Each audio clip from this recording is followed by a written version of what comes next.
अभी हमारे शेख साहब बोले तो ना, हिंदुस्तान के हालात बड़े नाजुक हैं। हालात हमारे हक में कब अच्छे थे मेरे भाई?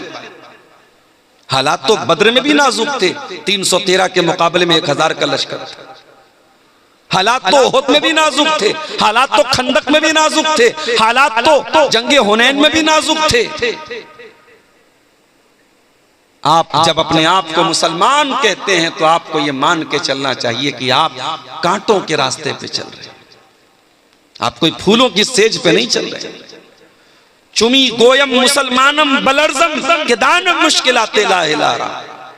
जब मैं कहता हूं कि मैं मुसलमान हूं, मैं कांप जाता हूं, क्योंकि मैं जानता हूं ला इलाहा इल्लल्लाह कहना आसान काम नहीं है। इसके रास्ते में बड़ी दुश्वारियां हैं, बड़े ब्रेकर्स हैं, बड़ी रुकावटें हैं। अलिफ लाम मीम अहसिबन नास व युत्रकू अन यक़ूलू आमन्ना व हुम ला युफ्तनून। ऐ लोगों, क्या तुमने ये समझ के रखा है कि तुम ईमान ले आए, तुमने कलमा पढ़ लिया, अब तुमको आजमाया नहीं जाएगा, तुमको छोड़ दिया जाएगा? ऐसा होने वाला नहीं है। वलक़द फ़तन्नल्लज़ीना मिन क़ब्लिहिम फ़लयअलमन्नल्लाहुल्लज़ीना सदक़ू वलयअलमन्नल काज़िबीन। हर दौर में हमने ईमान वालों को आजमाया है, हमने सच्चों को झूठों से अलग किया है, हमने खरे को खोटे से अलग किया है।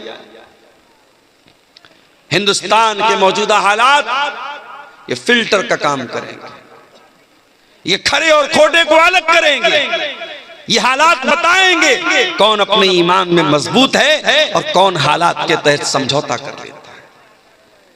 आप ईमान छोड़ दीजिए, सारी दुश्मनी आपसे खत्म हो जाएगी। आप इस्लाम छोड़ दीजिए, लोग आपको गले लगाने को तैयार है। आपकी मुसलमान लड़कियों को फंसाने के लिए, उनको इस्लाम से दूर करने के लिए बाकायदा पैकेज दिए जा रहे हैं कि भाई इतनी मुसलमान लड़कियों को फंसाओ, हम इतना पैसा देंगे, सरकारी नौकरी देंगे, ये देंगे वो देंगे, पैकेज दिए जा रहे हैं। तो ये काम आसान नहीं है मेरे प्यारे साथी। याद रखो मेरे प्यारे साथियों, इतने नाजुक हालात में भी अल्लाह के नबी की नसीहत याद रखना, इहफ़ज़िल्लाह तजिदहु तुजाहक। अल्लाह को याद रख, अल्लाह तेरे सामने मौजूद होगा, अल्लाह तेरी मदद के लिए मौजूद होगा। जितने भी नाजुक हालात आ जाएं, क्या अल्लाह के नबी के ऊपर गारे सौर में जो हालात आए थे, क्या वो नाजुक हालात नहीं थे? आप अपने यारे गार के साथ हजरत अबू बकर सिद्दीक के साथ गारे सौर में ठहरे हुए हैं और दुश्मन बिल्कुल करीब पहुंच चुका है, इतना करीब पहुंच चुका है। हजरत अबू बकर सिद्दीक कहते हैं अल्लाह के नबी, लौ नज़रा अहदुहुम तहता क़दमैहि लअबसरना। अगर उन्होंने जरा सा नीचे देख लिया, हम पकड़ लिए जाएंगे, हम गिरफ्तार हो जाएंगे। ऐ अल्लाह के नबी, हमें कौन बचाएगा? आपने बड़े इत्मीनान से जवाब दिया, ऐ अबू बकर ला तहज़न इन्नल्लाह माना। ऐ अबू बकर डरो नहीं, ऐ अबू बकर घबराओ नहीं, अल्लाह हमारे साथ है, अल्लाह हमारे साथ है। हम अल्लाह के दीन के लिए निकले, अल्लाह के काम के लिए निकले, अल्लाह जरूर हमारी मदद करेगा। आपकी जिंदगी में नमाज नहीं है, आपकी जिंदगी में अल्लाह का डर नहीं है, आप 24 घंटे में 1 घंटा अल्लाह को दे, अल्लाह के दीन को देने के लिए तैयार नहीं है। आप जलसे में भी आते हैं, मटर गश्ती में ज्यादा वक्त गुजारते हैं, पिंडाल के नीचे बैठकर कुरान और सुन्नत की बातें सुनना आपके लिए मुश्किल है। आपके मोबाइल पर गाने भरे पड़े हैं, आप ईयरफोन लगा के म्यूजिक सुन रहे हैं। जब आप अल्लाह से दूर हैं, जब आपकी जिंदगी अल्लाह से दूर है, मेरे प्यारे भाइयों, फिर अल्लाह की मदद कहां से आएगी? नबी ने उसूल बता दिया, इहफ़ज़िल्लाह तजिदहु तुजाहक। अल्लाह को याद रख, अल्लाह तेरे सामने। ये बात अल्लाह के नबी 8 साल के बच्चे को सिखा रहे हैं। और अगला जुमला सुनिए, अल्लाह के प्यारे नबी फरमाते हैं, वालम अन्नल उम्मता लविज्तमाअत अला अन यनफऊका बिशैइन ला यनफऊका इल्ला बिशैइन क़द कतबहुल्लाहु लक। ऐ मेरे बच्चे, सारी दुनिया मिलकर के अगर तुझे कोई फायदा पहुंचाना चाहे, तेरा कोई फायदा नहीं पहुंचा सकती सिवाय उसके जो तेरे मुकद्दर में लिखा है। हमारी मस्जिदें बन गई, हमारी ईदगाह बन गई, हमने कागज क्यों नहीं ठीक किया? हमने ये सोचा साहब फला की सरकार है, वो हमारे बड़े फेवर में है, बड़े हमारे हक में है, हमें जरूरत नहीं है। आपने ये क्यों भूल गए आप कि इस मुल्क में आपको जो काम करना है कानून और संविधान के दायरे में करना है। और अभी 5 दिसंबर की लास्ट डेट है। तमाम वक्फ की जितनी प्रॉपर्टीज हैं उसको पोर्टल पे चढ़ाने के लिए मुसलमान अभी भी चादर तान के सोया हुआ है। कितनी मस्जिदें हैं, कितने कब्रिस्तान हैं, कितनी ईदगाहें हैं, अभी तक उनका कोई डाटा पोर्टल पे चढ़ाया नहीं गया है। और जो मुतवल्ली है, जो जिम्मेदार है, वह आराम से सो रहा है। सरकार ने क्लियर कर दिया 5 तारीख के बाद हम कोई इस बारे में सुनवाई नहीं करेंगे। तो भाइयों, आप बीमार होते हैं तो या अल्लाह शिफा दे दे, या अल्लाह शिफा दे दे, या अल्लाह शिफा दे दे, ये वजीफा पढ़ने से आप ठीक नहीं होते। आप डॉक्टर के पास जाते हैं, दवा लेते हैं, इलाज कराते हैं, उसके बाद आप अल्लाह से कहते हैं अल्लाह तू शिफा दे। आप रोजी रोटी कमाने के लिए दुकान खोलते हैं, शटर खोलते हैं, काउंटर पे बैठते हैं, उसके बाद अल्लाह से दुआ करते हैं अल्लाह कस्टमर भेज दे, मेरी रोजी में बरकत दे दे, तब अल्लाह तबारक व तआला आपको रोजी देता है। दुनिया दारुल असबाब है। आप यहां चुपचाप हाथ पैर के तोड़ के बैठ के दूसरों के भरोसे रहेंगे तो ये दुनिया, याद रखिए, ये दुनिया का उसूल है, ये दुनिया दूसरों को कुचल करके आगे बढ़ना जानती है। अल्लाह के नबी हमें एक उसूल बता रहे हैं कि अगर अल्लाह तबारक व तआला ने आपके मुकद्दर में कोई फायदा लिखा है तो दुनिया की कोई ताकत रोक नहीं सकती है। और सारी दुनिया मिल करके अगर आपको कोई नुकसान पहुंचाना चाहे, कुछ बिगाड़ना चाहे, ला यज़ुर्रुका इल्ला बिशैइन क़द कतबहुल्लाहु अलैक, आपका कोई नुकसान नहीं पहुंचा सकती आपको सिवाय उसके जो अल्लाह ने आपके मुकद्दर में लिखा है। आप अपनी मजबूती कर लीजिए, अपने हालात को ठीक कर लीजिए, अपनी तमाम चीजों को दुरुस्त कर लीजिए। उसके बाद भी अगर कोई इस मुल्क के नागरिकों को इस मुल्क से निकालने की बात करेगा तो फिर उसके बाद हम देखेंगे कि हमें कौन सा कदम उठाना है। जाहिर है कि हम इतने बुज़दिल और कमजोर भी नहीं है कि हमारी जान और माल और हमारी इज्जत और आबरू पर हमला हो और हम खामोश बैठे रहें। ये तो नहीं हो सकता। अल्लाह के प्यारे नबी सल्लल्लाहु अलैहि वसल्लम ने अगर कोई इंसान अपने सेल्फ डिफेंस में, अपनी आत्मरक्षा में अगर कोई लड़ते हुए मर जाए, अल्लाह के नबी ने उसे शहीद का दर्जा दिया। मन कुतिला दूना नफ्सिही फहुवा शहीद, मन कुतिला दूना मालिही फहुवा शहीद। जो अपने माल को बचाने के लिए अपनी जान की हिफाजत करते हुए अगर कत्ल हो जाए तो अल्लाह के नबी ने उसको शहीद का दर्जा दिया है। तो इस्लाम आपको बुज़दिली नहीं सिखाता है, माफ कीजिएगा। और ये जो कलमा हम पढ़ते हैं, कलमा तौहीद ला इलाहा इल्लल्लाह, ये कलमा भी हमें बहादुर बनाता है।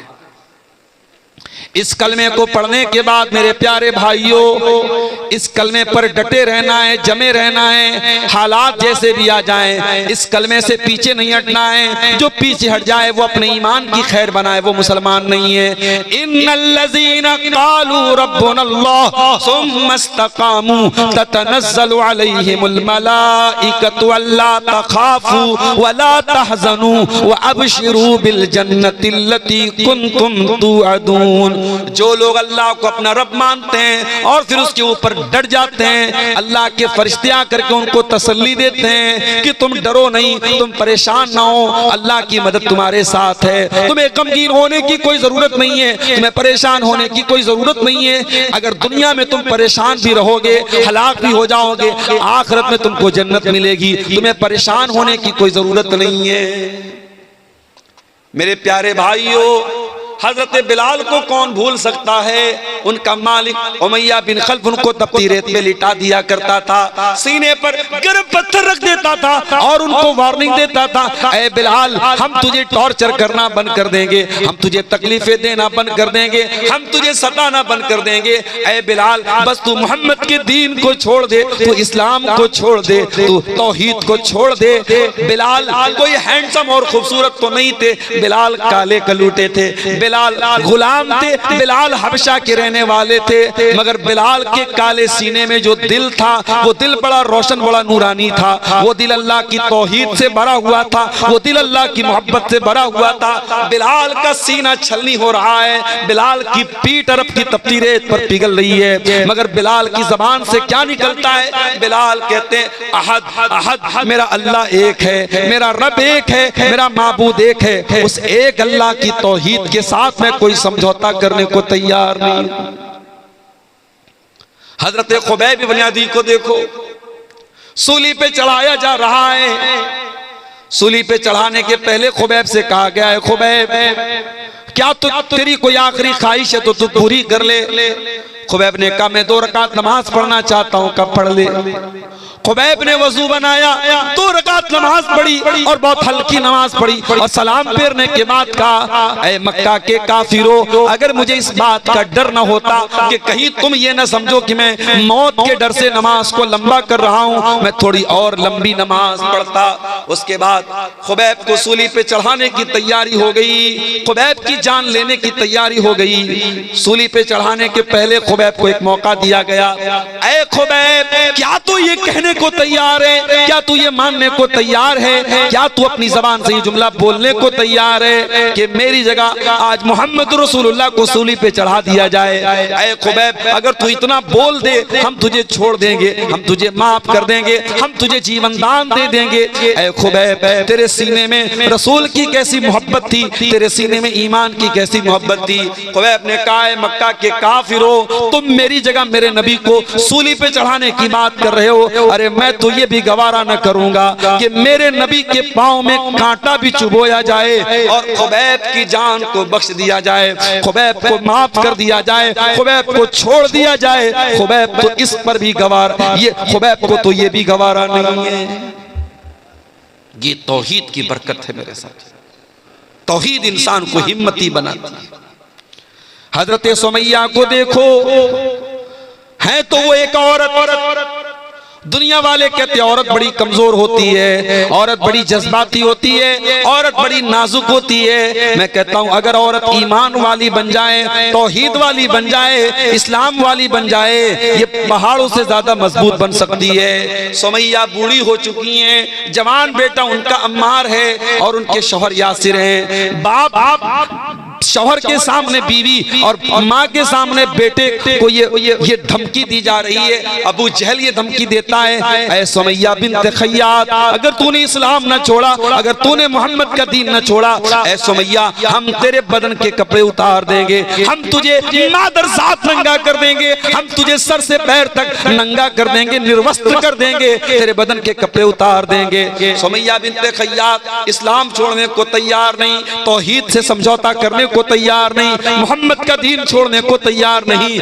बिल आखिर अबू जहल ने सुमैया को नंगा कर दिया, जवान बेटे के सामने उसकी माँ को बरहना कर दिया और बड़ी बेदर्दी से बर्छी मार के हजरत सुमैया को शहीद कर दिया। इस्लाम की राह में पहला खून बहाने वाली अगर कोई औरत है वो सुमैया बिन्त खय्यात है। मेरे प्यारे भाइयों, एक औरत होने के बावजूद सुमैया ने जान तो दे दी मगर ईमान से समझौता न किया। सुमैया ने कयामत तक आने वाले मुसलमानों को ये मैसेज दिया, वो तौहीद पे चलने वालों, हालात से घबरा न जाना, हालात से परेशान न हो जाना, अगर तुम तौहीद वाले हो तो अपने कलेजे को मजबूत कर लेना।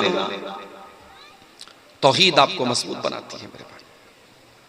तौहीद का मानने वाला एक अल्लाह को मानता है, ऐसा नहीं है नवंबर में उसका माबूद कोई और है, दिसंबर में कोई और है, जनवरी में कोई और है, फरवरी में कोई और है, गर्मी का देवता कोई और है, जाड़े का देवता कोई और है, दौलत कोई और दे रहा है, ताकत कोई और दे रहा है, ऐसा नहीं है। उसे दौलत अगर मांगनी हो अल्लाह से मांगेगा, उसे शिफा मांगनी हो अल्लाह से मांगेगा। हजरत यूसुफ अलैहिस्सलाम को देखो, यूसुफ कहां पहुंच गए? जेल में पहुंच गए, जबकि हजरत यूसुफ नबी थे, बाप भी नबी थे, वो भी नबी थे, बहुत खूबसूरत थे हजरत यूसुफ अलैहिस्सलाम। लेकिन हालात देखो मेरे भाइयों, बेकसूर होने के बावजूद, बेगुनाह होने के बावजूद यूसुफ अलैहिस्सलाम जेल की काल कोठरी में पहुंच गए। और ये मत समझना कि जेल में जब वो पहुंच गए तो उसको वो मुसीबत समझ रहे थे। वो खुद अल्लाह से दुआ मांग रहे थे, अल्लाह मुझको जेल में पहुंचा दे। क्यों दुआ मांग रहे थे? आओ उनकी दुआ पढ़ के सुना देता हूं। कितनी प्यारी दुआ करते हज़रत यूसुफ अलैहिस्सलाम। कहते रब्बी सिजनु अहब्बु इलैया मिम्मा यदऊननी इलैहि। ऐ अल्लाह, ये औरतें, ये मिस्र की औरतें मुझसे गलत काम करवाना चाहती हैं। ऐ अल्लाह, ये अजीज मिस्र की बीवी मुझसे ज़िना करवाना चाहती है। ऐ अल्लाह, ये मुझसे गलत काम करवाना चाहते हैं। ऐ अल्लाह, रब्बी सिजनु अहब्बु इलैया मिम्मा यदऊननी इलैहि। ऐ अल्लाह, ये औरतें मुझसे जो काम करवाना चाहती हैं उससे बेहतर तो ये है, ऐ अल्लाह मुझे तू जेल की काल कोठरी में डाल दे। व इल्ला तसरिफ अन्नी कैदहुन्ना अस्बु इलैहिन्ना व अकुम मिनल जाहिलीन। और ऐ अल्लाह, अगर तूने इनकी चाल को नाकाम नहीं किया, अगर तूने इन औरतों की चाल को नहीं फेरा, ऐ अल्लाह मैं झुक जाऊंगा इनकी तरफ, मैं माइल हो जाऊंगा इनकी तरफ और मैं भी जाहिलों में से हो जाऊंगा। क्योंकि औरत की चाल से बचना बड़ा मुश्किल काम है, औरत के फरेब से बचना बहुत मुश्किल काम है। अगर यूसुफ अलैहिस्सलाम जैसे पैगंबर को इस बात का डर है कि औरत के फंदे में वो न फंस जाएं, तो आज के कमजोर ईमान वाले नौजवानों, आप अपने दामन को भी बहुत बचा के रखिए। जमाना बहुत नाजुक है, औरत का फितना बड़ी तेजी से समाज में फैल रहा है। मैं माफ कीजिए अगर हमारी माएं बहनें सुन रही हैं, मैं जब औरत का लफ्ज बोल रहा हूं तो कोई ये ना समझे कि मैं तमाम औरतों को जिम्मेदार करार दे रहा हूं इन हालात का, नहीं। लेकिन ये अल्लाह के नबी की हदीस भी है कि दुनिया का सबसे बड़ा फितना, इस उम्मत के मर्दों के लिए सबसे बड़ा फितना औरत का फितना है। और ये औरत कब फितना बनती है? जब इस्लाम से दूर होती है, जब दीन से दूर होती है, जब बेहया होती है, जब बदचलन होती है, जब ये खूबसूरत कपड़े पहनकर मेकअप करके सज के संवर के अपने हुस्न की नुमाइश करती है, तभी औरत फितना बनती है। और यही औरत अगर इस्लाम के दायरे में रहे तो दुनिया की सबसे बड़ी नेमत बन जाती है। अल्लाह के नबी ने फरमाया, दुनिया का सबसे बड़ा खजाना तीन चीजें हैं, तीन चीजों को खजाना बना लो, तीन चीजों को स्टोर कर लो, तीन चीजों को अपने घर में बचा के रख लो। कल्बन शाकिरा व लिसानन जाकिरा व ज़ौजतन मुमिनतन तुईनुहु अला अम्रिल आखिरा। अपने सीने में ऐसा दिल पैदा कर लो जो अल्लाह का शुक्र अदा करने वाला हो, अपने मुंह में ऐसी जबान पैदा कर लो जो अल्लाह का जिक्र करने वाली हो, और ऐसी औरत अपने घर में लेके आ जाओ जो दीनदार हो और दीन में तुम्हारी मदद करे, दीन के कामों में तुम्हारी मदद करे। मेरे प्यारे साथियों, हजरत यूसुफ अलैहिस्सलाम उस औरत के फितने से बचने की दुआ करते और कहते हैं, अल्लाह मुझे तू जेल में पहुंचा। अल्लाह ने यूसुफ अलैहिस्सलाम की दुआ कबूल कर ली। यूसुफ बेगुनाह थे फिर भी जेल में पहुंच गए, और जेल में पहुंचने के बाद यूसुफ अलैहिस्सलाम आराम से नहीं बैठ गए। हम और आप होते तो जेल में पहुंच करके आंसू बहाते, हम कहां चले आए। न तो घर के जैसा बिस्तर है, न तो घर के जैसा खाना है, न माँ है पास में, न बाप है पास में। और यूसुफ नबी के बेटे हैं, पैगंबर के बेटे हैं, बड़े बाप के बेटे हैं, बड़े नाज़ो नेमत से उनको पाला गया था, और आज कहां पहुंच गए? कैद खाने में पहुंच गए। कोई अपराध भी नहीं किया, कोई कसूर भी नहीं है, लेकिन यूसुफ अलैहिस्सलाम जेल की काल कोठरी में पहुंचने के बाद भी अपने मिशन को नहीं भूलते। वो जेल के अंदर जो कैद खाने के अंदर जो साथी होते हैं उनको तौहीद की दावत देने लगते हैं, उनको इस्लाम के बारे में बताने लगते हैं। दो कैदियों से कहते हैं, या साहिब इस सिजनी अरबाबुम मुतफर्रिकून खैरुन अमिल्लाहुल वाहिदुल कहार। ऐ मेरे कैद खाने के साथियों, ये बताओ कि एक अल्लाह ज्यादा बेहतर है या कई खुदाओं को मानना ज्यादा बेहतर है? मा ताबुदून मिन दूनिही इल्ला अस्माअन सम्मैतुमूहा अंतुम व आबाउकुम मा अंज़लल्लाहु बिहा मिन सुल्तान। ऐ लोगो, तुम अल्लाह को छोड़ के जिनको पुकारते हो वो तो सिर्फ नाम है जो तुमने रख लिए, तुम्हारे बाप दादा ने रख लिए, उनकी अल्लाह ने कोई दलील नहीं उतारी है। भाई नाम रख लिया आपने, किसी का नाम रख लिया आपने, गौसे आजम, सबसे बड़ा मदद करने वाले, किसी का नाम रख लिया गरीब नवाज, गरीबों को देने वाला। किसी का नाम रख लिया दस्तगीर, हाथ पकड़ने वाला। किसी का नाम रख लिया दाता, देने वाला। किसी का नाम आपने रख लिया मुश्किल कुशा। आपने नाम रख लिए हैं, अल्लाह को छोड़ करके इनकी कोई हकीकत नहीं है। अल्लाह के सिवा कोई देने वाला नहीं है मेरे प्यारे। तो तौहीद आपके ज़हन को सुकून देती है मेरे प्यारे साथी। तौहीद पर चलने वाला एक रास्ते पर चलता है। प्राणपुर से कटिहार जाने वाला रास्ता अगर हमको पकड़ना है और हम पीछे मनिहारी का रास्ता पकड़ लें, कहीं और निकल जाएं, हम मंजिल से भटक जाएंगे। अगर आप तौहीद पर चल रहे हैं तो तौहीद आपको सिरात मुस्तकीम के रास्ते पे लेके जाएगी, जन्नत के रास्ते पे लेके जाएगी। और यही वजह है तौहीद पर चलने वाला वो इधर उधर भटकता नहीं, कभी यहां कभी वहां नहीं रहता है, वो एक प्लेटफॉर्म पे रहता है। इहदिनस सिरातल मुस्तकीम। वो पांचों टाइम अल्लाह से यही दुआ करता है, अल्लाह हमको सिरात मुस्तकीम पे कायम रख, हमको इसी सीधे रास्ते पे चलने की तौफीक दे। तौहीद पे चलने वाला सुकून की दौलत से माला माल होता है। मेरे प्यारे नौजवान साथियों, आपसे एक बात कहना चाहता हूं, सुकून किस चीज का नाम है? क्या ज्यादा पैसा कमा लेने का नाम सुकून है? माफ करना, बड़े बड़े अरबपतियों को रात में सोने के लिए स्लीपिंग पिल्स लेनी पड़ती है, नींद की दवाएं लेनी पड़ती हैं। और किसी गांव का कोई गरीब आदमी रात में साग रोटी खा लेता है, मछली भात खा लेता है, दाल चावल खा लेता है और आराम से सो जाता है। इसका मतलब ये हुआ कि सुकून का ताल्लुक पैसे से नहीं है। जितने सुकून के साथ वो गरीब आदमी अपनी झोपड़ी में सो रहा है, वो करोड़पति महल में उतने सुकून से नहीं सो रहा है। इसीलिए बहुत ज्यादा दौलत के पीछे ना भागो मेरे प्यारे भाइयों। दौलत कमाओ, दौलत जरूरी चीज है, लेकिन अगर दौलत मिल गई, हलाल तरीके से मिल गई, तो हराम रास्तों पे न जाना, वरना सुकून की दौलत छिन जाएगा।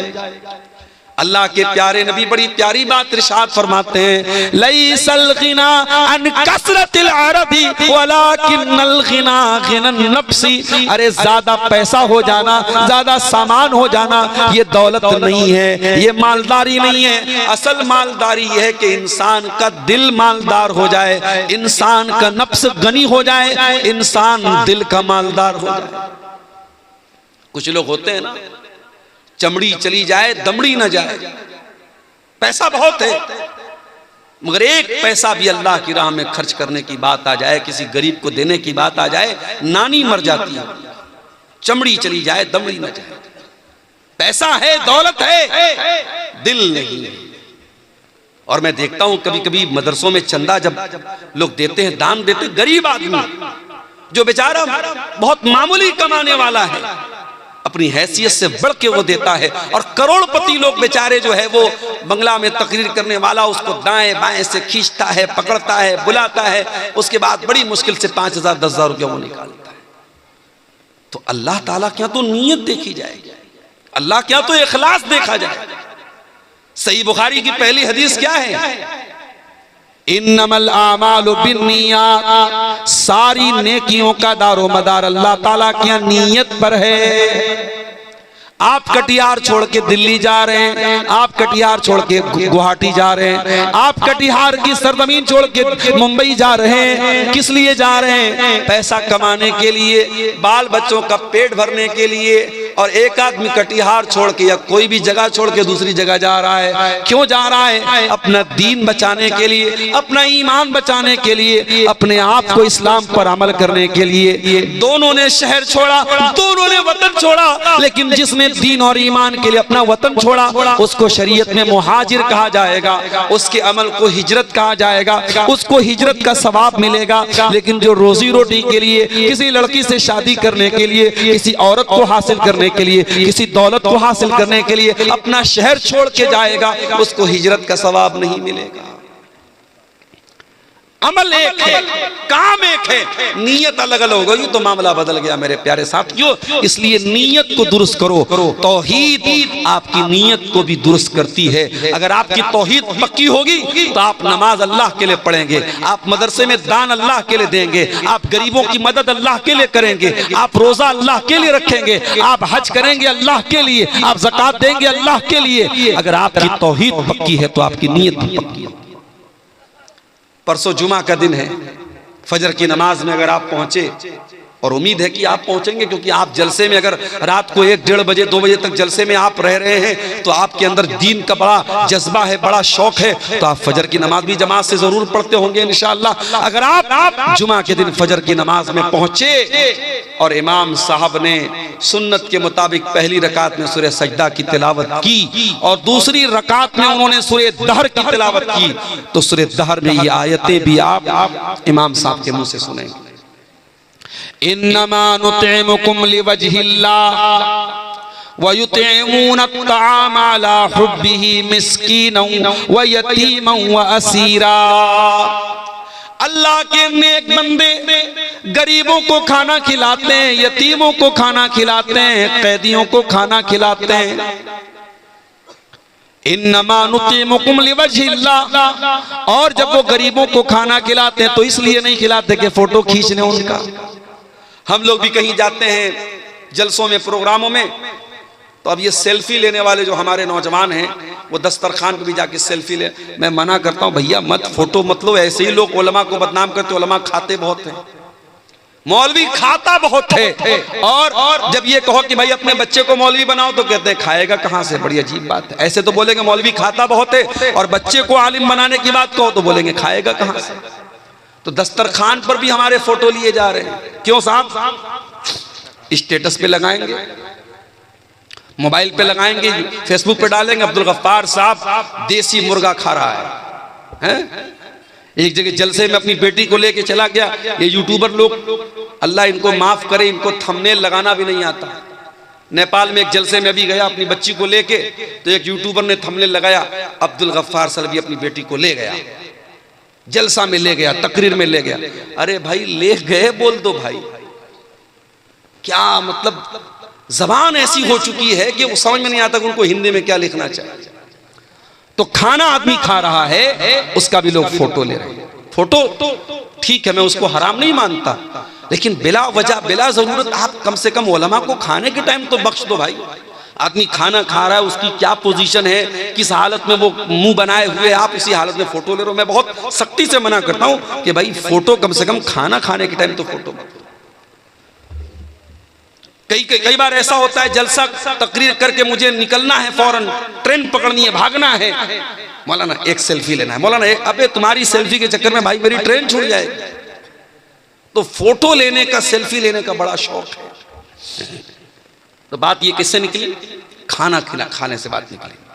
अल्लाह के नेक बंदे खाना खिलाते हैं गरीबों को, लेकिन जब खाना खिलाते हैं तो थैंक यू सुनने के लिए नहीं, जज़ाकल्लाह खैर सुनने के लिए नहीं, शुक्रिया सुनने के लिए नहीं। कहते इन्नमा नुतिमुकुम लिवजहिल्लाह, हम तुम्हें अल्लाह ताला की रजा के लिए खाना खिला रहे हैं। ला नुरीदु मिनकुम जज़ाअन वला शुकूरा, हमें तुमसे कोई बदला नहीं चाहिए, हमें तुमसे कोई शुक्रिया नहीं चाहिए। इन्ना नखाफु मिर रब्बिना यौमन अबूसन कमतरीरा, हम तो अल्लाह के अजाब से डरते हैं, हम तो कयामत के दिन से डरते हैं, और इसलिए हम तुमको खाना खिला रहे हैं। मेरे प्यारे भाइयों, तौहीद में मजबूत हो जाओगे तो नीयत भी अच्छी हो जाएगी। मदीना में एक आदमी का इंतकाल हो गया। इंतकाल के बाद जब उनको जनाजे के लिए उनको जब नहलाया जाने लगा, जब उनको मैयत को गुस्ल दिया जाने लगा, उनकी पीठ के ऊपर बड़े बड़े मोटे मोटे निशान पाए गए बोरे के। नहलाने वालों ने कहा ये तो बहुत बड़ी हस्ती थी, ये तो अल्लाह के नबी के अहले बैत में से थे, अल्लाह के रसूल के घर वालों में से थे, ये तो नबी के नवासे के बेटे थे। नवासे के बेटे को क्या बोलेंगे? हमारे यहाँ पर नवासा बोलते हैं। आप क्या क्या बोलते हैं? पर नवासा ही बोलते हैं। नबी के पर नवासे हैं ये। नवासे के बेटे हैं, अली इब्ने हुसैन उनका नाम था। उनको गुस्ल दिया जा रहा है और पीठ पर मोटे मोटे बोरे के निशान। नहलाने वालों ने लोगों से पूछा क्या मामला है, इनकी पीठ पर ये निशानात कैसे? बात उड़ते उड़ते मदीना में फैल गई। मदीना के कुछ गरीब घरों तक ये बात पहुंची। उन गरीबों ने आकर के कहा अल्लाह की कसम हमें पता चल गया इनकी पीठ पर ये मोटे मोटे निशान क्यों हैं। कहा महीने की पहली तारीख आती थी, हर महीने की पहली तारीख को हमारे घर का महीने भर का राशन अल्लाह का कोई नेक बंदा बोरे में भर के अपनी पीठ पे लाद के महीने की पहली तारीख को हमारे घरों पे पहुंचा दिया करता था। रात के सन्नाटे में वो आता था, हमें पता भी नहीं चलता था वो अनाज लाने वाला कौन है, वो राशन लाने वाला कौन है। और ऐसा एक नहीं कई परिवारों के साथ ऐसा हो रहा था, कई फैमिली के साथ ऐसा हो रहा था। आज अली बिन हुसैन की पीठ पर पाए जाने वाले इन निशानों ने उनकी छुपी हुई नेकी को आम कर दिया। जिस नेकी को उन्होंने जिंदगी भर छुपा करके रखा, आज उनकी नेकी दुनिया के सामने आ गई और दुनिया को पता चल गया कि मदीना के उन गरीब परिवारों को खाना पहुंचाने वाला, राशन पहुंचाने वाला और अनाज पहुंचाने वाला कोई और नहीं, नबी के अहले बैत का एक फर्द था, अली बिन हुसैन थे। ये इखलास होता है मेरे प्यारे साथियों, तौहीद की बरकत से आपके अंदर इखलास आता है। अगर आप तौहीद में पक्के हो जाएंगे, अल्लाह ताला आपको सुकून की दौलत भी देगा। वही सुकून जिस सुकून को तलाश करने वाले आज कहां कहां तलाश कर रहे हैं।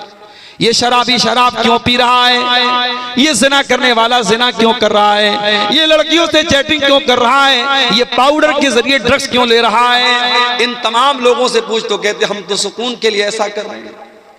शराब पीने वाला सुकून के लिए शराब पी रहा है, सिगरेट पीने वाला सुकून के लिए सिगरेट पी रहा है, खैनी खाने वाला सिगरेट के लिए सुकून के लिए खैनी खा रहा है। यानी जितने ये नशे की चीजें हैं ये सब सुकून के लिए कर रहा है। ऐ सुकून की तलाश में ये हराम काम करने वालों, ऐ शराब में डूबे इंसानों, ऐ नशे की लत में मुब्तला नौजवानों, ऐ लड़कियों से चैटिंग करके अपने आप को सुकून पहुंचाने का ख्वाब देखने वालों, आओ कुरान तुमको बताता है सुकून कहाँ मिलेगा। कुरान तुमको नुस्खा बताता है, कुरान तुमको तरीका बताता है। अला बिज़िक्रिल्लाहि तत्मइन्नुल कुलूब, मेरे बंदो तुम्हें सुकून मिलेगा तो अल्लाह के जिक्र में मिलेगा, तुम्हें सुकून मिलेगा तो अल्लाह के कलाम में मिलेगा, तुम्हें सुकून मिलेगा तो अल्लाह को याद करके मिलेगा। आज कितने मुसलमान हैं उनके घर में 24 घंटे में एक बार कोई अल्लाह का नाम लेने वाला नहीं, कोई एक आदमी भी नमाज पढ़ने वाला नहीं, कोई एक औरत भी कुरान पढ़ने वाली नहीं।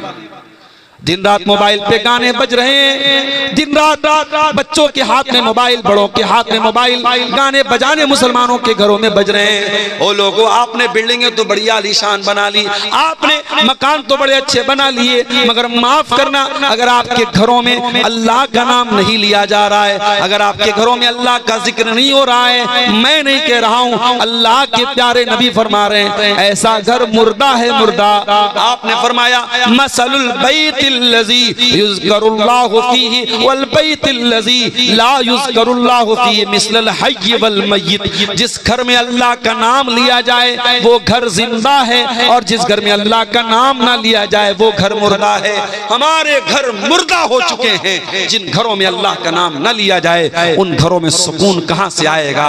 अगर आज बच्चे माँ बाप की बात नहीं मानते, माँ बाप बच्चों के साथ नाइंसाफी कर रहे हैं, भाई भाई से लड़ाई कर रहा है, देवरानी जेठानी में आज अगर झगड़े हो रहे हैं, ननद और भाभी में झगड़े हो रहे हैं, तो मेरे प्यारे साथियों घर में सुकून आए तो कहां से आए, बरकत आए तो कहां से आए। बरकत का तो तरीका हमने खो दिया है, सुकून का तरीका हमने खो दिया है। कुरान कहता है अला बिज़िक्रिल्लाहि तत्मइन्नुल कुलूब, आओ अल्लाह के जिक्र से तुमको सुकून मिलेगा। अभी मैं आज एक साइंसदान के बारे में पढ़ रहा था। थाईलैंड की एक यूनिवर्सिटी चियांग माऊ एक यूनिवर्सिटी है, उसमें एक प्रोफेसर हैं जो एनाटॉमी के प्रोफेसर हैं, और उनका नाम क्या है, उनका नाम है तेजा तेलाक। वो थाईलैंड के हैं, थाई प्रोफेसर है, एनाटॉमी के वो प्रोफेसर है। और वो एनाटॉमी का मतलब होता है इंसान के बदन की जो पार्ट्स ऑफ बॉडी हैं, जो शरीर के जो अंग हैं, उस पर वो रिसर्च करते हैं, उसके बारे में वो तहकीक करते हैं। थाईलैंड की उस यूनिवर्सिटी के प्रोफेसर साहब ने जब तहकीक करना शुरू किया, रिसर्च करना शुरू किया, एक सवाल बार बार उनको डिस्टर्ब कर रहा था कि इंसान की बॉडी में जो दर्द होता है, उस दर्द को बदन का कौन सा हिस्सा रिसीव करता है। इंसान की बॉडी में वो जो दर्द होता है, जो पेन होता है, उस दर्द को बॉडी कैसे फील करती है, बॉडी कैसे महसूस करती है। सबसे पहले बॉडी का कौन सा ऐसा अंग है जो दर्द को फील करता है। डॉक्टर साहब परेशान थे, प्रोफेसर साहब परेशान थे। अचानक किसी ने एक दिन उनको कुरान दे दिया। कुरान पढ़ते हुए सूरह निसा की आयत उनकी आंखों से गुजरी। अल्लाह ने फरमाया, कुल्लमा नज़िजत जुलूदुहुम बद्दलनाहुम जुलूदन गैरहा। जब जहन्नमी जहन्नम में डाले जाएंगे, उनके बदन की चमड़ी जल जाएगी, खराब हो जाएगी, हम नई चमड़ी चढ़ा देंगे, हम नई चमड़ी चढ़ा देंगे। ले यज़ूक़ुल अज़ाब, ताकि बार बार वो अजाब का मजा चखें, उनको अजाब का दर्द फील हो, उनको अजाब का दर्द महसूस हो। प्रोफेसर साहब ने जब कुरान की आयत पढ़ी, उन्होंने कहा इसका मतलब ये हुआ कि शरीर में अगर कोई अंग है जो दर्द को सबसे पहले फील करता है, सबसे पहले रिसीव करता है, तो वो इंसान की स्किन है, इंसान की चमड़ी है, इंसान की त्वचा है। डॉक्टर साहब ने, वीडियो मौजूद है यूट्यूब पर, आप जाके देख लीजिए। सऊदी अरब में एक बहुत बड़ी कॉन्फ्रेंस हुई और उस कॉन्फ्रेंस में खड़े होकर के उन्होंने इस्लाम कबूल किया, ला इलाहा इल्लल्लाह मुहम्मद रसूलुल्लाह का कलमा पढ़ा और उन्होंने कहा 1400 साल पहले अरब के एक उम्मी को ये बात किसने बताई, जो मेरी पूरी जिंदगी की रिसर्च का निचोड़ है, पूरी जिंदगी मेहनत करने के बाद और तहकीक करने के बाद जो बात मैं बता रहा हूं, कुरान हकीम 1400 साल पहले वो बात कैसे बता रहा है। इसका मतलब ये कुरान अल्लाह का कलाम है। मेरे प्यारे साथियों, आज अगर आप तौहीद पर पक्के हो जाएं, आप अल्लाह का जिक्र और कुरान अगर आप पढ़ना शुरू करें, आप जब बड़े बड़े प्रोफेसर, बड़े बड़े पढ़े लिखे लोगों के दिल की दुनिया बदल गई, आपके दिल की दुनिया भी बदल जाएगी। मगर हमारा दिल का आलम यह है, हमारा दिल बड़ा कठोर हो चुका है मेरे साथी।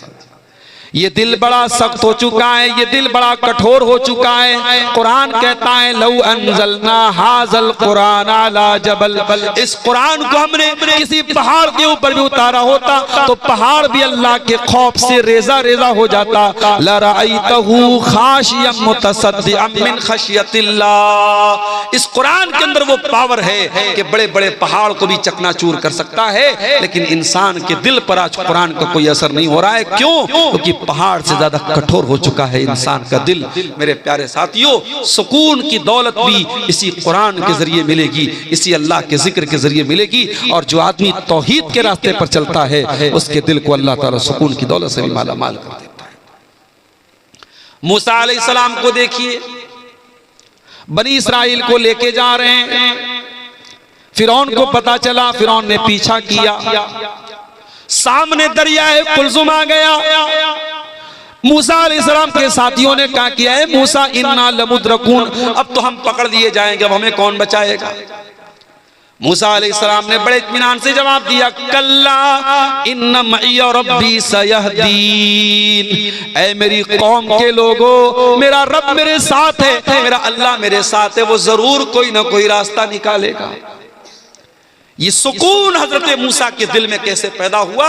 ये तौहीद की बदौलत पैदा हुआ। जब इंसान की तौहीद पक्की होगी, जब अल्लाह पर यकीन पक्का होगा, बड़े बड़े मुश्किल हालात में भी वही सुकून उसके दिल में मौजूद होगा। मूसा अलैहिस्सलाम ने कहा मेरा रब मेरे साथ है, वो जरूर कोई ना कोई रास्ता निकालेगा। फ़अौहैना इला मूसा अन इज़रिब बिअसाकल बहरा फनफलक फकान कुल्लु फिरकिन कत्तौदिल अज़ीम। अल्लाह फरमाता है, हमने मूसा से कहा, ऐ मूसा तू पानी के ऊपर अपने आसा को, अपनी लाठी को मार दे, पानी फट जाएगा और दोनों तरफ पानी रुक जाएगा और बीच में रास्ता बन जाएगा। पानी के ऊपर कभी रास्ता बनते देखा या? मनिहारी का ब्रिज बन रहा है, कितने जमाने से काम चल रहा है, अभी लोग बता रहे 2026-27 में काम कंप्लीट होगा। पानी के अंदर ब्रिज बनाना आसान काम नहीं है, पानी के अंदर पिलर खड़ा करना आसान काम नहीं है। अल्लाह ताला की टेक्नोलॉजी देखो मेरे भाई, अल्लाह ने पानी को रोक दिया दोनों तरफ और बीच में रोड बन गई, रास्ता बन गया और मूसा अलैहिस्सलाम अपने साथियों के साथ बड़े आराम से पानी को क्रॉस कर गए। तो अल्लाह ताला की जो टेक्नोलॉजी होती है, अल्लाह की जो तदबीर होती है, इंसान वहां तक पहुंच भी नहीं सकता। वल्लाहु खैरुल माकिरीन, इंसानों की तदबीर अल्लाह की तदबीर के सामने कुछ नहीं है। जब अल्लाह अपनी प्लानिंग करेगा तो इंसानों की तदबीर, इंसानों की चालबाजी, इंसानों की मक्कारी धरी की धरी रह जाएगी। अल्लाह की तदबीर उनकी सारी मक्कारियों को खत्म कर देगी मेरे प्यारे साथी। तो तौहीद पे चलने वाला सुकून की दौलत से माला माल होता है। जो इंसान तौहीद पर चलता है वो अल्लाह के कैमरे से हमेशा डरता रहता है। दुनिया का कैमरा, आज आप किसी बड़े मार्केट में चले जाएं, कटिहार के किसी बड़े दुकान में, मॉल में चले जाएं, आप मालदा में चले जाएं, आसपास पूर्णिया चले जाएं, बड़ी बड़ी दुकानों पे कैमरे लगे हैं। क्यों लगे भाई? कैमरे लगे हैं साहब, उनको कहते हैं सीसीटीवी कैमरा। वो सिक्योरिटी के लिए लगे हैं, सुरक्षा के लिए लगे हैं। कैमरा लगा है तो चोरी नहीं होगी, कैमरा लगा है तो कोई गलत काम नहीं होगा। जो इंसान तौहीद पर चलता है उसे अल्लाह ताला के कैमरे का डर सबसे ज्यादा होता है, क्योंकि इंसान का बनाया हुआ कैमरा तो फेल भी हो सकता है। इंसान के बने हुए कैमरे में जो चीजें रिकॉर्ड हो रही हैं उनका टाइम होता है, 1 महीना तक रिकॉर्ड होंगी, 6 महीने तक रिकॉर्ड होंगी, 1 साल तक रिकॉर्ड होंगी, उसके बाद वो फाइल डिलीट हो जाएगी, खत्म हो जाएगी। लेकिन अल्लाह ताला का जो कैमरा चल रहा है, फरमाया व इन्ना अलैकुम लहाफिज़ीन किरामन कातिबीन यालमून मा तफअलून। मेरे बंदो, हमने तुम्हारे अमाल को रिकॉर्ड करने के लिए फरिश्तों को लगा दिया है, वो तुम्हारी एक एक एक्टिविटी को रिकॉर्ड कर रहे हैं और जो कुछ तुम कर रहे हो मेरे फरिश्ते रिकॉर्ड कर रहे हैं। और फरिश्तों की जो ये रिकॉर्डिंग हो रही है ये डिलीट होने वाली नहीं है, ये बंद होने वाली नहीं है मेरे प्यारे साथी। जो इंसान तौहीद पे चलता है उसे अल्लाह की पकड़ का डर होता है कि अल्लाह ताला से बच के कहां जाएंगे। यही वजह है हजरत लुकमान अपने बच्चे से कहते हैं, या बुनैया इन्नहा इन तकुम मिस्काला हब्बतिन मिन खरदल, ऐ मेरे बच्चे, अगर एक राई के दाने के बराबर भी कोई चीज होगी, फतकुन फी सखरा, और किसी चट्टान के अंदर वो चीज छुपी हुई होगी, औ फी समा, आसमानों में कहीं होगी, औ फिल अर्ज़ी, या जमीन पे कहीं होगी, अल्लाह ताला राई के दाने के बराबर चीज को भी सामने ले आए। अल्लाह के नबी के पास एक सहाबी आए, कहा अल्लाह के रसूल, मेरे कुछ गुलाम हैं, मेरे साथ बदतमीजी करते हैं, मैं कभी कभी मार देता हूं, बुरा भला कह देता हूं। अल्लाह के रसूल, क्या मेरी पकड़ होगी अल्लाह के यहां? अपने गुलामों को अगर मार दिया, पीट दिया, बुरा भला कह दिया, क्या मेरी पकड़ होगी अल्लाह के यहां? अल्लाह के नबी ने कुरान की आयत पढ़ी, वनज़उल मवाज़ीनल क़िस्त लियौमिल क़ियामह, हम क़यामत के दिन इंसाफ का तराजू रखेंगे, फला तुज़लमु नफ्सुन शैया, और क़यामत के दिन अल्लाह के तराजू पर किसी के साथ कोई अन्याय नहीं होगा। व इनकान मिस्काला हब्बतिन मिन खरदलिन अतैना बिहा, और एक राई के दाने के बराबर भी अगर तुम्हारा कोई अमल होगा अल्लाह के तराजू पर सामने आ जाएगा। व कफा बिना हासिबीन, मेरे बंदो, जब हम हिसाब लेंगे तो पूरा पूरा लेंगे।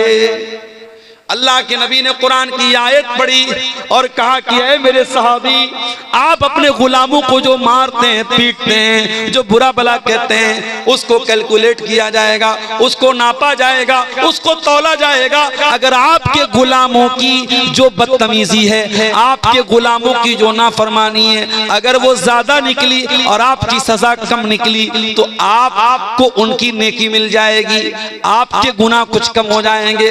लेकिन अगर आपने अपने गुलामों को जो सजा दी है, जो मारा है, जो पीटा है, अगर आपकी सजा ज्यादा है और आपके गुलामों की गलती कम है तो फिर उनके गुनाह आपके ऊपर लादे जाएंगे और आपको अपनी नेकियों से हाथ धोना पड़ेगा। अल्लाह। सहाबी एक कोने में जाके रोने लगे। बड़ी देर तक रोते रहे, आंसू बहाते रहे और रोते हुए कहने लगे, अल्लाह के नबी, इन्नी उशहिदुका अला अन्नहुम अहरार। अय अल्लाह के नबी, इतना बड़ा खतरा मैं मोल नहीं ले सकता। अपने गुलामों को मैं मार रहा हूँ, पीट रहा हूँ, अगर इसके बदले कयामत के दिन मुझे उनके गुनाह मेरे ऊपर लाद दिए जाएं और मेरी नेकियों से मुझे हाथ धोना पड़े, मैं इतना बड़ा रिस्क नहीं ले सकता, मैं इतना बड़ा खतरा मोल नहीं ले सकता। अय अल्लाह के नबी, मैं आपको गवाह बना के कहता हूँ, मैं अपने सारे गुलामों को आजाद कर रहा हूं। अल्लाह अकबर। ये होती है तौहीद की बरकत। जब इंसान तौहीद पे चलता है, उसके दिल में अल्लाह का डर होता है कि मुझे अल्लाह को हिसाब देना है। और जब तौहीद पर नहीं चलता है, जब अल्लाह का कोई डर नहीं होता है, तो चोर बन जाता है, बेईमान बन जाता है, करप्ट बन जाता है, भ्रष्टाचारी बन जाता है। मेरे प्यारे साथियों, हजरत अब्दुल्लाह इब्न उमर को देखो, सफर में जा रहे हैं, प्यास लगी, भूख लगी, एक चरवाहा उनको मिला। देखा चरवाहे के साथ बकरियां बहुत सारी हैं। कहा कि है मेरे भाई, किसी बकरी का दूध पिला दे, मैं कीमत दे देता हूं, पैसा दे देता हूं। चरवाहा बोला कि नहीं, ये बकरियां मेरी नहीं है, मेरे मालिक की है, मुझे सिर्फ बकरी चराने को बोला गया है, मैं किसी बकरी का दूध आपको नहीं पिला सकता। अब्दुल्लाह इब्न उमर को बड़ी हैरत है, ये चरवाहा आदमी है, गुलाम है, इसको इतनी अकल है, इतना शऊर है कि मैंने बकरी का दूध मांगा, ये नहीं दे रहा है, कह रहा है मेरे मालिक की बकरी है। उन्होंने आजमाने के लिए, उसका इम्तिहान लेने के लिए कहा, ऐ चरवाहे, एक काम कर दो, अपनी बकरियों में से एक बकरी मुझको दे दे, मैं तुझको उसकी कीमत दे देता हूं। मालिक पूछे तो बता देना कि बकरी को भेड़िया लेके चला गया, भेड़िया आया तो एक बकरी को लेके चला गया। मालिक तुझे कोई सजा नहीं देगा और तुझे पैसे भी मिल जाएंगे, तेरा भी काम बन जाएगा, मेरा भी काम बन जाएगा। मैं बकरी का दूध दूह लूंगा, जरूरत पड़ी तो ज़बा कर लूंगा, मेरा भी फायदा, तेरा भी फायदा। चरवाहे ने कहा, बहुत अच्छे, बहुत अच्छे, बहुत अच्छा ऑफर पेश किया। अय अब्दुल्लाह इब्न उमर, आपका ऑफर बुरा नहीं, आपका ऑफर बहुत अच्छा है, आप भी खुश, मैं भी खुश, मालिक भी खुश। बस मुझे एक सवाल का जवाब दे दीजिए, फ़अैन अल्लाह, अल्लाह को क्या जवाब दूंगा? कल अल्लाह पूछेगा कयामत के दिन कि तूने अपने मालिक के साथ गद्दारी की, चीटिंग की, फ्रॉड किया, धोखा किया, बेवकूफ बनाया अपने मालिक को, मैं अल्लाह को क्या जवाब दूंगा? बस मुझको इतना बता दीजिए। उस चरवाहे के मुंह से फ़अैन अल्लाह, अल्लाह कहा गया, मैं अल्लाह को क्या जवाब दूंगा? ये सुनकर के अब्दुल्लाह बिन उमर रोने लगे, आंखों से आंसू जारी हो गए। पूछा तेरा मालिक कौन है? मदीना आए, मालिक का पता लगाया और मालिक को कीमत दे करके उस गुलाम को आजाद कर दिया। और आजाद करने के टाइम उस गुलाम से कहा, ऐ चरवाहे, ऐ कल तक तू गुलाम रहने वाला इंसान, आज इस तरह एक जुमले ने तुझको दुनिया की गुलामी से बचा लिया है और मुझे उम्मीद है कल कयामत की जहन्नम की आग से भी तुझे ये जुमला बचा लेगा। अल्लाह अकबर। अल्लाह का ये डर, तौहीद जब दिल में होगी तब पैदा होगा मेरे साथ। जब आप तौहीद के पक्के होंगे तो अल्लाह का ये डर आपके दिल में पैदा हो जाएगा। हजरत उमर को देखो, गश्त लगा रहे हैं अपने दौरे हुकूमत में, दुनिया आराम से सोती है और उमर फारूक आम लोगों का कपड़ा पहन के गश्त लगाते हैं पूरे इलाके में, पूरे मदीना में। कौन भूखा है, कौन प्यासा है, कौन परेशान है, लोगों की मदद करते हैं। हजरत उमर का गुजर एक मकान के पास से होता है, अंदर से एक औरत की आवाज आती है। औरत अपनी बच्ची से कह रही है, अपनी बेटी से कह रही है, ऐ बेटी, सुबह दूध बेचने जाना है, उठ करके तू दूध में पानी मिला दे। बेटी कहती, अम्मी जान, क्या आपने अमीरुल मोमिनीन का ऑर्डर नहीं सुना? क्या हजरत उमर का हुक्म आपने नहीं सुना कि दूध में पानी मिलाना अपराध और जुर्म है? अम्मी जान, आप कानून की खिलाफ वर्जी कैसे कर सकती हैं? माँ ने कहा, बेटा, रात का सन्नाटा है, उमर आराम से अपने घर में लेटे होंगे, उमर कहाँ यहां देख रहे हैं, तू उठ करके दूध में पानी मिला। बेटी ने कहा, अम्मी जान, उमर ला यराना फरब्बु उमर यराना। अगर उमर हमको नहीं देख रहे कोई बात नहीं, उमर का रब तो हमको देख रहा है। अम्मी जान, कल कयामत के दिन अल्लाह ताला पूछेगा, जब उमर का रब पूछेगा कि तूने दूध में पानी मिला करके फ्रॉड क्यों किया, धोखा क्यों किया, तूने लोगों को असली दूध के नाम पे मिलावटी दूध क्यों बेचा, अम्मी जान हम अल्लाह को क्या जवाब देंगे? क्या अल्लाह भी नहीं देख रहा है? हजरत उमर ने मकान का नंबर नोट किया, घर आए, सारे बच्चों को बुलाया, ऐ मेरे बच्चों, मैंने एक लड़की की आवाज सुनी है, मैं नहीं जानता वो कितनी खूबसूरत है, मैं नहीं जानता उसका खानदान कैसा है, मैं नहीं जानता उसकी बिरादरी कैसी है, मैं इतना जानता हूँ वो लड़की दीनदार है, वो लड़की अल्लाह से डरने वाली है, वो लड़की बहुत मुत्तकी और परहेजगार है, और मैं उस लड़की को अपने घर की बहू बनाना चाहता हूँ। क्या तुम में से कोई उस लड़की से शादी करने को तैयार है? हजरत उमर के एक बेटे, उनका नाम आसिम था, उन्होंने कहा कि अब्बा जान मैं शादी करने को तैयार हूं। अल्लाह अकबर। यहां तो जब तक पूरा जोग्राफिया न तय कर लिया जाए, लड़की कितनी पढ़ी लिखी है, लड़की कितनी खूबसूरत है, लड़की कितनी स्मार्ट है, उसकी इंस्टाग्राम पर कितनी आईडी है, व्हाट्सएप पर कितने नंबर हैं, कौन सा मोबाइल वो चलाती है, जब तक सारा जोग्राफिया न पता कर लिया तब तक रिश्ता कहां तय होता है। और आज जो हमारे घरों में जो बिगाड़ है मेरे प्यारे साथी, उसकी एक बहुत बड़ी वजह ये बुनियाद हमारी खराब है। हमारी माएँ बहनें जब रिश्ता देखने जाती हैं वो खूबसूरती देखती हैं, वो माल देखती हैं, वो जहेज देखती हैं, दीनदारी कौन देखता है मेरे साथ? दीनदार बच्चियां घरों में बैठी हैं, कोई रिश्ता पूछने वाला नहीं है। अगर उनकी शक्ल सूरत कुछ कम है, कुछ 19 है, कुछ रंग सांवला है, बहुत दीनदार है, बहुत अच्छी है, बहुत नमाजी है, बहुत इल्म वाली है, उनके रिश्ते अच्छे नहीं मिल रहे हैं। और जो बदचलन भी है, बेहया भी है, बेशरम भी है, लेकिन खूबसूरत है, उसके रिश्ते फौरन मिल जाते हैं। मेरे प्यारे भाइयों, जब आपने खूबसूरती को मेयार बनाया है, जब आपने रंग को मेयार बनाया है, जब आपने हुस्न को मेयार बनाया है और दीन को साइड रख दिया है, तो फिर रोते क्यों हो? फिर रोने की क्या जरूरत है? आपने जो बोया है वही काट रहे हो। जब आपने खूबसूरत बहू लाए हैं आप, अच्छा बहू आई, 1 साल के बाद माँ बाप कहते हैं हमारा बेटा तो हमारे हाथ से निकल गया। जरा बहू के कमरे में जाके देखो, बहू के कमरे में जो बेड है वो किसने दिया? ससुर ने दिया। अलमारी किसने दी? ससुराल से मिली। आपका बेटा जिस फ्रिज का पानी पी रहा है वो कहां से आई? ससुराल से आई। आपका बेटा जिस बुलेट पे घूम रहा है वो बुलेट कहां से आई? ससुराल से आई। गाड़ी ससुराल की, मसेरी ससुराल की, फ्रिज ससुराल की, अलमारी ससुराल की।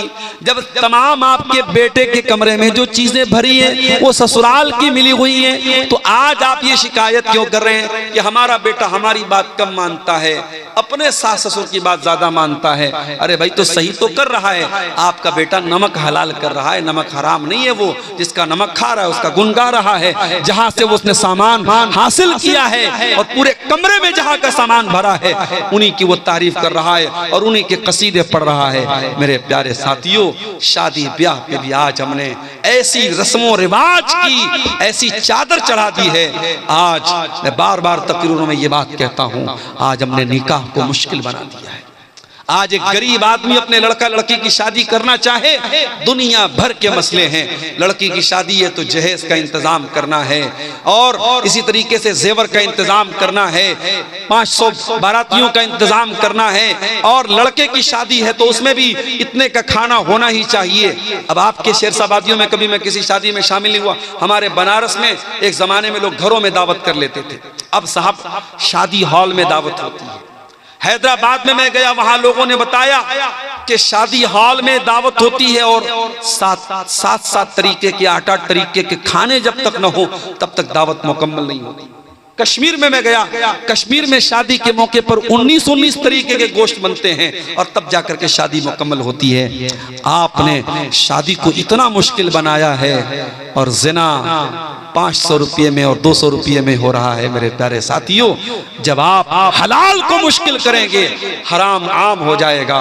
मेरे नबी ने निकाह को इतना आसान बनाया था, इतना आसान बनाया था। लड़की का अगर वली राजी है और लड़का राजी है, 2 गवाहों ने आकर के उनके सामने लड़के ने कबूल कर लिया और महर में अगर कोई रुपया पैसा नहीं था, अगर लड़के को कुरान की कुछ आयतें भी याद है और उसने इसी को महर बना दिया कि मैं अपनी होने वाली बीवी को कुरान की आयतें सिखा दूंगा, यही महर बन गया। और ऐसा भी निकाह हुआ है नबी के दौर में।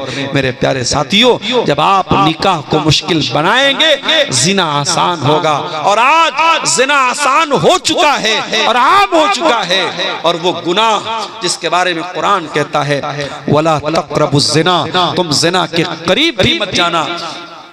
आज शायद कोई घर बचा हो, कोई गांव बचा हो, कोई खानदान बचा हो जहां इस गुनाह की आग की लपटें न पहुंच चुकी हो।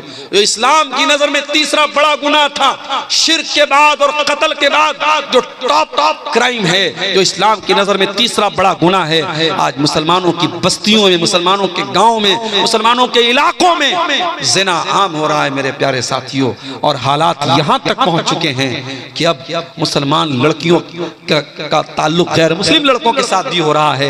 यहां तक हालात पहुंच चुके हैं। मेरे प्यारे साथियों, जब आप तौहीद के पक्के होंगे, आपके दिल में अल्लाह का डर होगा, तो आप ज़िना से भी अपने आप को बचाएंगे, आप अपनी शर्मगाह की भी हिफाजत करेंगे। एक औरत अपनी आबरू की भी हिफाजत करेगी।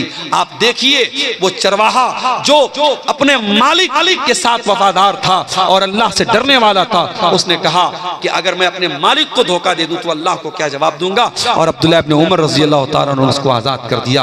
और वो लड़की जो माँ के सामने ये कहती है, अगर उमर देखने वाला नहीं है तो उमर का रब देख रहा है, और उस लड़की को हजरत उमर अपने घर की बहू बनाते हैं। और बाद में उसी लड़की की औलाद में से एक इंसान पैदा होते हैं जिनका नाम उमर बिन अब्दुल अजीज रहमतुल्लाहि अलैह है, जिनको उमर सानी कहा जाता है।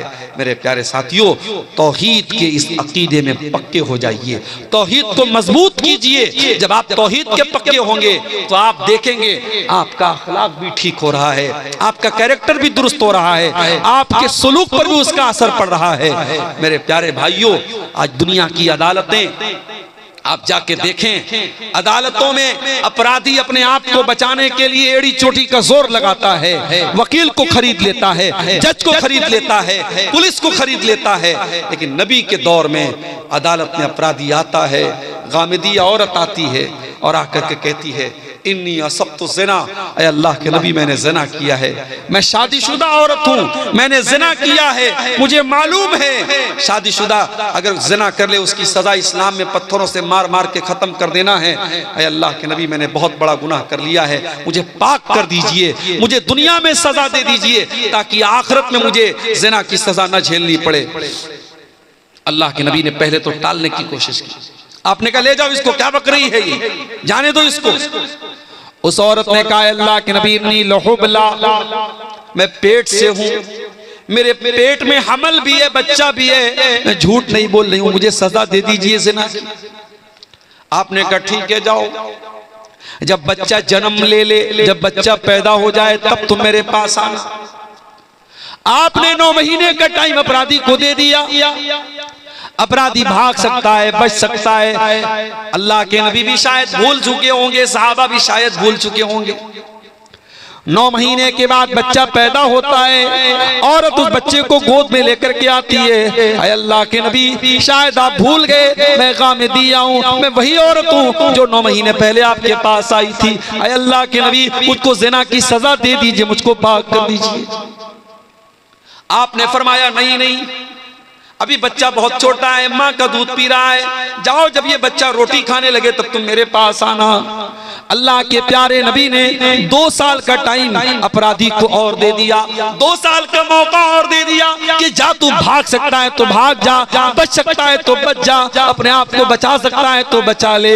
ओ लोगो, वो कौन सी ताकत थी, वो कौन सी कुव्वत थी। 2 साल के बाद जब बच्चा रोटी खाने लगता है, वो औरत अपने बच्चे को गोद में लेकर के आती है, बच्चे के हाथ में रोटी का टुकड़ा है, बच्चा रोटी खा रहा है। ऐ अल्लाह के नबी मेरा बच्चा बच्चा दूध छोड़ चुका है, मेरा बच्चा रोटी खाने लगा, अय अल्लाह के नबी अब तो मुझे जिना की सजा दे दीजिए। आपने जमीन में गड्ढा खुदवाया, औरत का आधा धड़ जमीन में गाड़ा गया। जो इस्लाम में सजा है शादीशुदा की सजा, जिना की, पत्थरों से मारा गया उस औरत को, रज्म किया गया। जब पत्थरों से मारा जाने लगा उस औरत के खून के कुछ छींटे हजरत खालिद बिन वलीद के कपड़ों पर पड़ गए। हजरत खालिद बिन वलीद की जबान से कुछ नाजेबा कलमात निकल गए, कुछ ना मुनासिब कलमात उस औरत के हक में निकल गए। उन्होंने कुछ ऐसी बातें बोल दी कि पता नहीं कैसी औरत का खून मेरे कपड़े पर पड़ गया। अल्लाह के नबी ने बड़े गुस्से में फरमाया, महलन या खालिद, ऐ खालिद खबरदार, ऐ खालिद अपनी जबान को लगाम दो, ऐ खालिद ये कोई मामूली औरत नहीं है। लक़द ताबत तौबतन, इसने अल्लाह की बारगाह में सच्ची तौबा की है। लौ ताबहा साहिब मुक्सिन लगुफिर लहू, अगर कोई डाकू भी ऐसी तौबा करता तो अल्लाह उसको भी माफ कर देता। ये है तौहीद की बरकत। जब आप तौहीद के रास्ते पर आते हैं तो आपका दिल ऐसा हो जाता है कि आप अल्लाह की बारगाह में आकर के अपने गुनाहों का इकरार कर लेते हैं मेरे साथी। इसलिए मेरे प्यारे भाइयों, जो गुनाहों के बोझ से बोझल बना हुआ है, जो गुनाहों की जंजीरों में जकड़ा हुआ है, आओ ये रात का सन्नाटा है, ये रात का सुहाना वक्त है, जाओ वजू करके अपने कमरे में, अपने मस्जिद में, ये जहां भी मुनासिब हो जा करके अल्लाह के सामने सजदे में सर झुका दो और अल्लाह के सामने अपने गुनाहों का रोना रो लो, अल्लाह के सामने अपनी गलतियों का इकरार कर लो। यकीन जानो जब अल्लाह के सामने तुम सर झुका दोगे मेरे प्यारे साथियों, फिर आपको कहीं और सर झुकाना नहीं पड़ेगा। शायर कहता है वो एक सजदा जिसे तू गिरा समझता है, 1000 सजदों से देता है आदमी को नजात। आज हमारे देश में इस तौहीद के खिलाफ भी बातें हो रही हैं, इस्लाम के खिलाफ भी बातें हो रही हैं और ऐसा मैसेज दिया जा रहा है, ऐसा नैरेटिव गढ़ा जा रहा है कि इस्लाम का मानने वाला सबसे घृणा करता है, सबसे नफरत करता है। माफ कीजिएगा, तौहीद नफरत नहीं सिखाती है, तौहीद इंसानियत सिखाती है। इस्लाम की नजर में कोई पैदाइशी एतबार से ऊंचा नीचा नहीं है। दूसरे मजहब वालों के यहां किसी के बारे में यह अकीदा है कि वो साहब वो उनके भगवान के सर से पैदा हुआ है, कोई पेट से पैदा हुआ है, कोई पैर से पैदा हुआ है, कोई निचली जाति का है, कोई ऊंची जाति का है। ये उनका अकीदा है, उनकी बिलीफ है, उनकी आस्था है, मैं उस पर कोई कमेंट नहीं करता। मगर इस्लाम क्या कहता है? या अय्युहन्नास इन्ना खलकनाकुम मिन ज़करिन व उन्सा व जअलनाकुम शुऊबन व क़बाइल लितारफू इन्न अक्रमकुम इंदल्लाहि अत्क़ाकुम।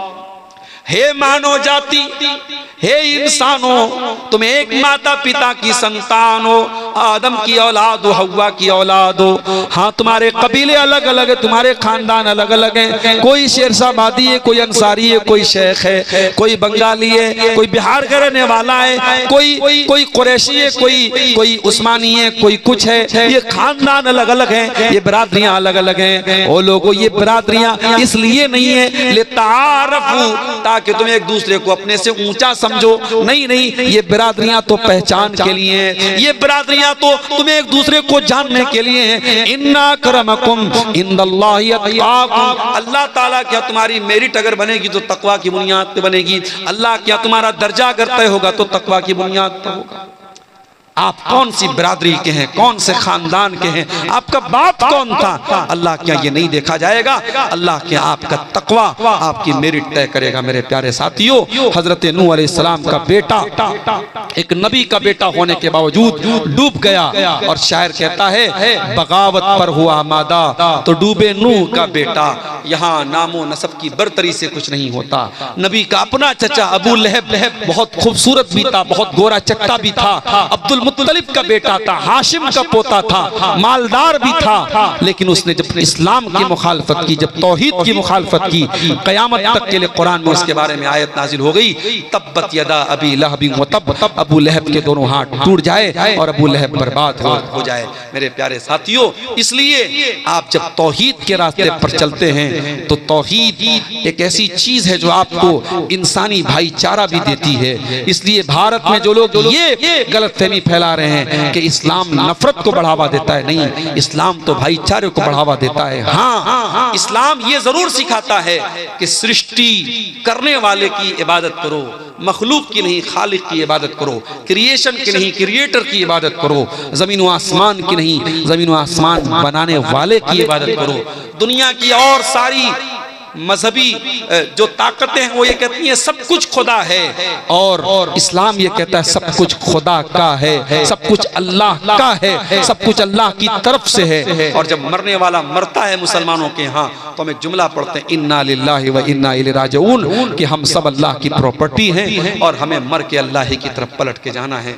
मेरे प्यारे साथियों, तौहीद के कुछ समरात और तौहीद के कुछ फवायद मैंने आपके सामने बयान किए हैं। मैं उम्मीद करता हूँ कि आप इस जो मैसेज दिया गया है इस तकरीर में, तौहीद का जो दर्स आपके सामने रखा गया है, उसको आप अपने ज़हनों में उतारेंगे। हम अल्लाह से दुआ करते हैं रब्बुल आलमीन हमें कलमे तौहीद के तकाज़ों को समझने की तौफीक अता फरमा। रब्बुल आलमीन हमें मरते दम तक तौहीद पे चलने वाला बना दे। इलाल आलमीन हमें शिर्क व बिदअत से हमारी हिफाजत फरमा।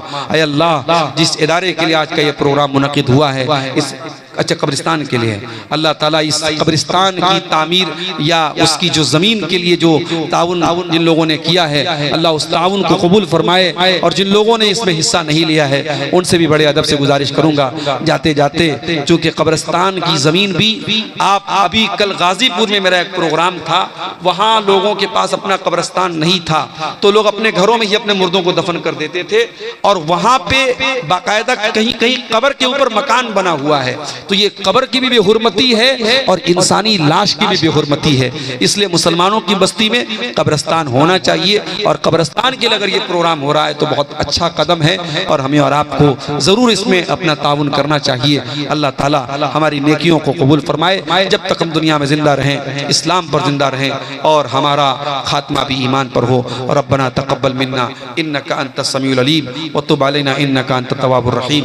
व सल्लल्लाहु तआला अला नबीना मुहम्मद व अला आलिहि व सहबिहि अजमईन। वस्सलामु अलैकुम व रहमतुल्लाहि व बरकातुहू।